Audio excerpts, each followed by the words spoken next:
ایک واقعہ لکھا، اس میں سچائی کتنی ہے لیکن ہے سبق آموز، کہ ایک شخص تھا، اس کے بارے میں اداروں میں یہ بات چلی کہ یہ آدمی ہے تو ادارے کا فرد لیکن ہے غیروں کا ایجنٹ. اس کے پیچھے لوگ لگا دیے گئے کہ دیکھو کہ یہ آدمی واقعی غیروں کا ایجنٹ ہے اور غیروں کے لیے کام کر رہا ہے. تو جب بہت کچھ دیکھا تو پتہ لگا کہ کوئی ایسی چیز نظر نہیں آئی. ریٹائر ہو گئے. دوسرا بھی ریٹائر ہو گیا کہ اس کے پیچھے مخبری کر رہا تھا، تفتیش کر رہا تھا، جاسوسی کر رہا تھا. دونوں چائے پہ بیٹھے تو اسے پوچھا کہ تو پتہ ہے ہمیں تمہارے پیچھے تمہارے بارے میں تحقیق کر رہا تھا. کہا مجھے پتا ہے، مجھے پتا ہے. کیا یہ بتاؤ اب تم بھی ریٹائر ہو گئے، میں بھی ریٹائر ہو گئے، آیا واقعی تمہارے اندر یہ چیز تھی کہ تم غیروں کے لیے کام کر رہے تھے؟ کہاں کر رہا تھا؟ کیا کام کر رہے تھے؟ کیا کام یہ کر رہا تھا جتنے اہل لوگ ہوتے انہیں سائڈ پہ کر دیتا، نئے اہل لوگوں کو اوپر بھیج دیتا.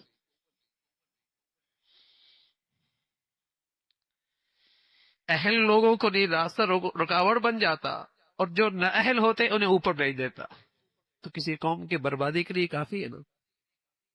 خائن بھیج دو، لٹیرے بھیج دو، یا نااہل بھیج دو، کسی قوم کی بربادی کے لیے کافی ہے. اور میرے عزیزو، اس وطن عزیز میں کس چیز کی کمی ہے؟ کیا کچھ اللہ نے اس ملک کو نہیں دی ہے، لیکن 70 سال میں بدقسمتی سے کسی کی توجہ یہ نہیں رہی کہ یہاں اس قوم میں دیانت بھی پیدا کر دے، اہلیت بھی پیدا کر دے. اس کام کو تو ہم نے کام سمجھا ہی نہیں نا. اگر آج اپنے قوم کا مستقبل دیکھنا چاہتے ہیں تو آج کے تعلیمی ادارے دیکھ لو، بتائیے وہاں اہلیت کتنی ہے، دیانت کتنی ہے، سچائی کتنی ہے، حیا کتنی ہے، ایمان کتنا ہے، غیرت کتنا ہے. تو پتہ چل جائے گا اس قوم کا کل کیا ہے. اس قوم کا کل کیا ہے. 60% 70% لڑکے نشہ کر رہے ہیں، آوارہ ہیں، عفت پاک دامنیہ کا جنازہ نکل چل رہا ہے، شرم و حیا ختم ہو گئی، اور پھر امید رکھیں کہ یہ قوم اپنے پاؤں پہ کھڑی ہو. جس چیز سے اہلیت پیدا ہوتی تھی، دیانت پیدا ہوتی تھی، ہم نے تو اس کا راستہ ہی بند کر دیا نا ان تعلیمی اداروں میں، کہ کہیں ایمان آنے نہ پائے، کہیں دین آنے نہ پائے، کہیں حیا آنے نہ پائے، کہیں یہاں غیرت آ ہی نہ جائے، کہیں اللہ کا نام یہاں کہیں آ ہی نہ جائے. ہم نے تو اس دیانت کا راستہ ہی روک دیا نا.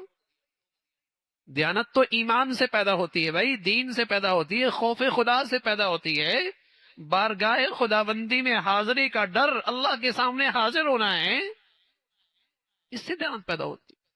باقی قانون کی رسائی تو ایک حد تک ہے، قانون کی پہنچ بھی ایک حد تک ہے، لیکن دیانت، اللہ کا خوف، اللہ کا ڈر. تو قومی ذمہ داریاں ہوں یا انفرادی زندگی کی ذمہ داریاں ہوں، بتائیے آج ہر ایک کو رونا کیا ہے؟ لوگ کہتے ہیں ملازمتیں نہیں ہیں، لیکن سچی بات کیا ہے؟ جن کو افراد کی ضرورت ہے وہ کیا کہتے ہیں؟ اہلیت نہیں ہے. لوگ کہتے ہیں ملازمتیں نہیں ہیں، لیکن جن کو ضرورت ہے وہ کیا کہتے ہیں؟ دیانت نہیں ہے، اہلیت نہیں. دیانت نہیں ہے، اہلیت نہیں. اگر یہ دو جوہر آج کسی کے پاس موجود ہو، مارکیٹ میں اس کے لیے جگہ بہت، مارکیٹ میں اس کے لیے جگہ بہت. اہلیت ہو، دیانت ہو، اس چیز کی صلاحیت ہو، اللہ کا ڈر ہو، خوف خدا ہو، یہ سارا حسن تو ہمارے دین کا حصہ تھا. کہ مسلمان تو ہوتا ہی دیندار تھا، دیانت دار ہوا کرتا تھا.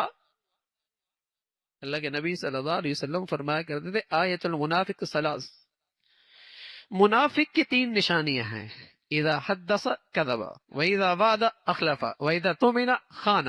منافق ایسا ہوتا ہے، بات کرے جھوٹ بولے، وعدہ کرے خلاف ورزی کرے، امانت رکھوائی جائے، امانت دی جائے خیانت کر.